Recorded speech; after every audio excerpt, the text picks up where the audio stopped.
Enjoying secrets of a sugar daddy? How about a little something extra? Here's today's dose of extra sugar with Marcus. Hey, this is Marcus, and welcome to this segment of Extra Sugar. Hey, I hope you enjoyed Tuesday's episode. That was number 100.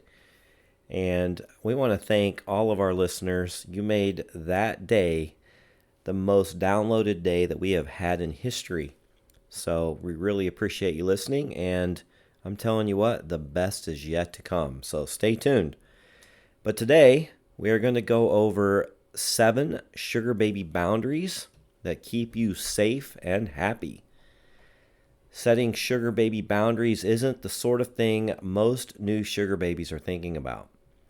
After all, it's not a very sexy topic, especially compared to much more intriguing things like allowance and trips. But setting and enforcing boundaries is one of the most important things you can do as a sugar baby. Because it's these boundaries that make sure you enjoy the sugar experience without emotionally draining yourself and compromising your sense of self-respect. And as any smart sugar baby knows, those things are priceless. So here's a short and simple guide to setting sugar baby boundaries with grace and style, of course. Now, how do you set boundaries? As important as which boundaries a sugar baby should have is the topic of how to set sugar baby boundaries. Here are our tips on how to go about it. So do it early. The best advice I can give you when it comes to setting boundaries is basically preemptive. Both you and your sugar daddy should know before the relationship ever starts exactly what you want from it. If he is looking for a girlfriend, possibly leading to a wife, but all you're looking for is a temporary sugar daddy while you're in school, then it's never going to work. It's exactly the same if he's a married sugar daddy and has no intention of leaving his wife, but you're falling in love hard and fast. The best relationships are built when you set clear boundaries before they can even begin to cause a problem. Here's an easy boundary that will save you lots of time and heartbreak. Know your deal breakers and abide by them. This one seems so obvious, right? Yet so many sugar babies are willing to overlook qualities in a sugar daddy that would be clear-cut, absolutely hell no deal breakers when it comes to regular dating. But you know what? Sugar dating is a lot like regular dating.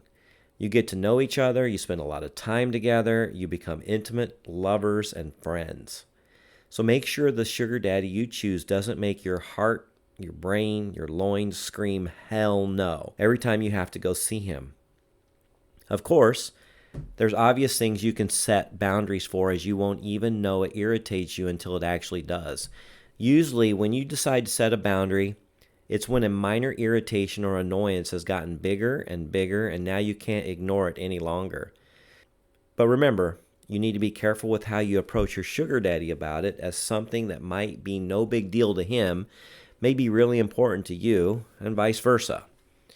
Every relationship is different, but there's a few things I definitely recommend setting boundaries over once you have an arrangement with someone. Everyone has boundaries. It's one of the things that inevitably comes with being a human being, and keeping strict to your boundaries can be a very hard skill to master. However difficult, boundaries become imperative when you're a sugar baby. It can be easy to find yourself in situations that may be hard to read, especially if you're a person that has trouble laying out your boundaries in personal life. So here are a few key boundaries that you should stick with whenever involving yourself with a sugar daddy or mommy. These boundaries were formed from experience, research, and mistakes, so they may be different from yours. But the idea remains the same. Set your boundaries and stick to them. They'll keep you safe as you traverse through the sugar world. All right, number 1, use an alias at first. The issue of how much personal information to give a sugar daddy is the topic of an ongoing debate, but I prefer to err on the side of caution, which is why I strongly advise never give out more than your first name to a potential sugar daddy or mommy. If you have an online sugar baby profile, you're in even better shape. Use the username for that account instead of your first name, an extra layer of protection. Now, don't get me wrong. When you and your sugar parent establish a legitimate relationship, you can go further than this. Note that I said potential sugar daddy. But it is important that before that point, you keep in mind that not everyone's intentions are true, and also not every arrangement will be a direct fit. Before you find out either of those things, keep your personal info in your back pocket. Past that point, what you disclose is 100% to your discretion, but it's easiest to avoid any exchange of personal information until you know the relationship is legitimate. Unfortunately, there is a myriad of sugar parents who have no intentions of paying, just getting paid, which leads me to my next boundary, number 2. If it's fishy, always do your research. They seem to be everywhere. The random post stating that there are no jokes, just need someone with a nice smile that would like an extra $500 for their Friday plans. That's all good and fine if that were really the case, which it never is. When the sugar parent requests a username and password to be able to deposit money into the account, this is not legitimate. In fact, it's a straight-up sugar daddy scam. There is a myriad of cover stories for this, a common one being that the information is needed to add you to their payroll so you can be automatically paid weekly through their business. I found from all different angles that no matter the circumstances, money can be deposited into your account with only your account and routing number. In no circumstances should a sugar parent need more than this. The language on which type of opportunities to be wary of will start to be more familiar. Another simple scam to be wary of is sugar parents that ask for a gift card of any type. I'm still not 100% sure the inner workings of the scam, but I do know the important part, it's a scam. Overall, if a sugar daddy asks you to do something that strikes you as fishy, Google it. That 1 minute of research can save you money and heartache. So number 3, decide if you're exclusive. It's always important to decide whether or not you and your sugar daddy are going to be exclusive to one another.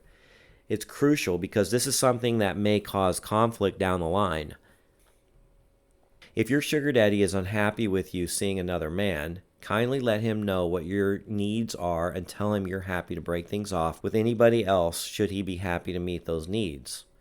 Similarly, you need to have an open conversation with your sugar daddy about whether or not he is going to stay on sites such as Seeking or Secret Benefits or SugarDaddy.com and continue talking to other sugar babies, or whether he is happy to see you and you alone.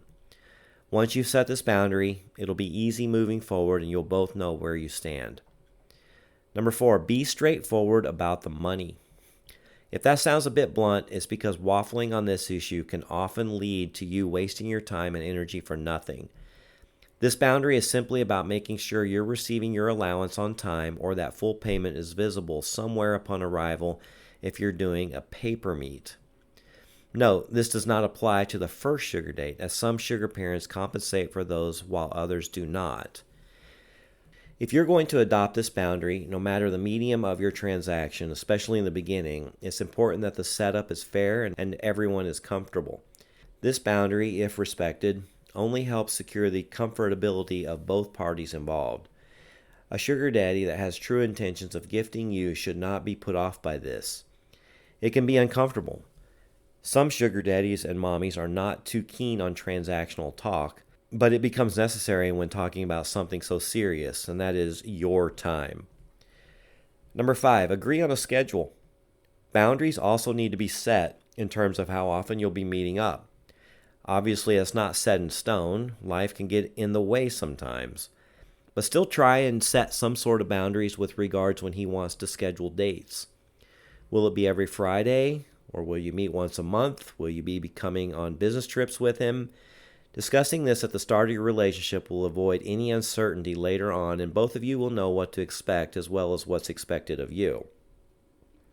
Number 6, discuss your deal breakers. This doesn't mean you need to sit down with a list of all your deal breakers. Like, I don't like it when you chew with your mouth open, or the way you pair white socks with black shoes is a turnoff. I simply mean that it's always wise to be honest with your sugar daddy about your expectations of the relationship in general. For example, one thing that should be made clear at the beginning is that you do not like your time being wasted. Sometimes it isn't possible to avoid canceling dates, even at the last minute, but something that just doesn't work is a sugar daddy doing this over and over again. Normally, it's not particularly necessary to say it right away, but the first time it happens, if it happens at all, let them know it's not something that you'll put up with again. If you're dedicating time and effort to someone, I think this is the least you can ask of them. Be consistent, though, and remember that it goes both ways. If you're going to ask him not to cancel, you need to extend the same courtesy. Number 7, let's talk about sex. Having said all that, the most important thing to set boundaries for is sex. A lot of the time, it's a natural progression.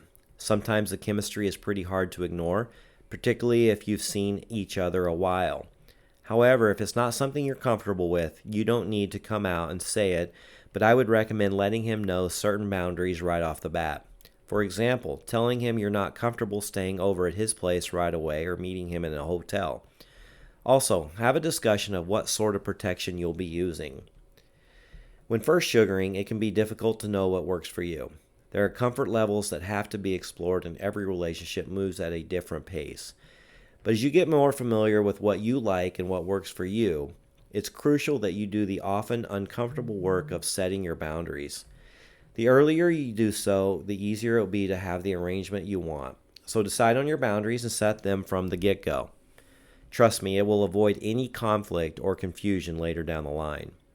Most genuine sugar daddies will appreciate that you've thought this through, so set yours with a smile and be proud that you have boundaries you can stick to no matter who pushes them. All right, I hope you enjoyed today's Extra Sugar, and don't forget to follow us on Instagram. Visit our website where you can come party with the cast and crew of Secrets of a Sugar Daddy.